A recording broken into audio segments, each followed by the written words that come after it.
In this video, I will show you how to start using VBA and how to enable Visual Basic in Excel.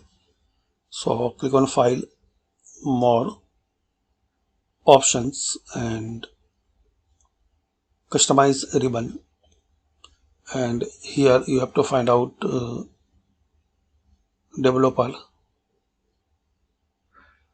this one. If it's not selected, select it and click on OK. Now click this Developer tab, and here is the Visual Basic. Click on it. So this is the way you can run and you can enable VBA in Microsoft Excel.